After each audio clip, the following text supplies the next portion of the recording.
दिल को छू लेने वाली कहानी। उस दिन सवेरे 6 बजे मैं अपने शहर से दूसरे शहर जाने के लिए निकला।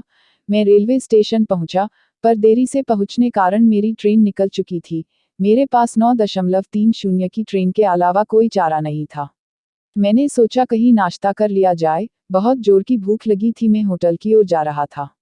अचानक रास्ते में मेरी नज़र फुटपाथ पर बैठे 2 बच्चों पर पड़ी।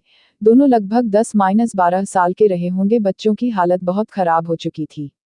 कमजोरी के कारण अस्थिपिंजर साफ दिखाई दे रहे थे। वे भूखे लग रहे थे।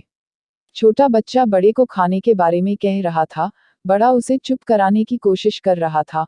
मैं अचानक रुक गया। दौड़ती भागती जिंदगी में यह ठहर से गए जीवन को देख मेरा मन भर आया। सोचा इन्हें कुछ पैसे दे दिए जाए। मैंने उन्हें 10 रू देकर आगे बढ़ गया। तुरंत मेरे मन में एक विचार आया, कितना कंजूस हूं मैं। 10 रू क्या मिलेगा, चाय तक ढंग से न मिलेगी। स्वयं पर शर्म आई, फिर वापस लौटा। मैंने बच्चों से कहा, कुछ खाओगे? बच्चे थोड़े असमंजस में पड़े। मैंने कहा, बेटा मैं नाश्ता करने जा रहा हूं, तुम भी कर लो। वे दोनों भूख के कारण तैयार हो गए। उनके कपड़े गंदे होने से होटल वाले ने डांट दिया और भगाने लगा। मैंने कहा, भाई साहब उन्हें जो खाना है वो उन्हें 2 पैसे मैं दूंगा। होटल वाले ने आश्चर्य से मेरी ओर देखा। उसकी आंखों में उसके बर्ताव के लिए शर्म साफ दिखाई दी। बच्चों ने नाश्ता, मिठाई व लस्सी मांगी। सेल्फ सर्विस के कारण मैंने नाश्ता बच्चों को लेकर दिया। बच्चे जब खाने लगे, उनके चेहरे की खुशी कुछ निराली ही थी। मैंने बच्चों को कहा, बेटा अब जो मैंने तुम्हें पैसे दिए हैं उसमें 1 रू का शैम्पू लेकर हैंडपंप के पास नहा लेना। और फिर दोपहर शाम का खाना पास के मंदिर में चलने वाले लंगर में खा लेना।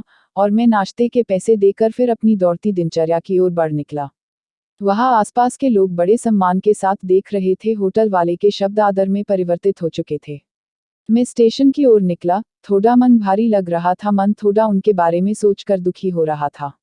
रास्ते में मंदिर आया। मैंने मंदिर की ओर देखा और कहा, हे भगवान, आप कहाँ हो? इन बच्चों की ये हालत, ये भूख, आप कैसे चुप बैठ सकते हैं?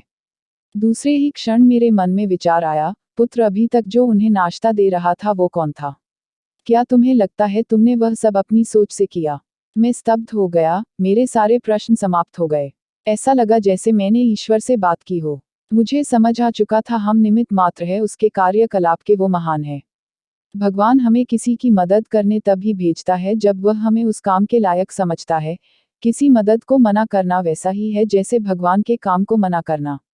अतः आपको कोई भूखा या लाचार मिले या आपसे कुछ खाने के लिए मांगे तो आप अपनी सामर्थ्य अनुसार मदद जरूर करें, क्योंकि स्वयं भगवान ने आपको इस काम के लिए चुना है। चलिए आज की सुहानी सुबह का शुभारंभ करें कुछ इसी संकल्प के साथ कि भिक्षावृत्ति को हम बढ़ावा ना दें, लेकिन अशक्त, लाचार और भूखे की मदद हम जरूर करें। ईश्वर से प्रार्थना हमें सद्बुद्धि प्रदान करें और इस लायक बनाएं। हम बदलेंगे, युग बदलेगा। हम सुधरेंगे, युग सुधरेगा। पहले अपना आप सुधारे। आओ यारो, मिलजुल कर हम मानवता का रूप निखारें।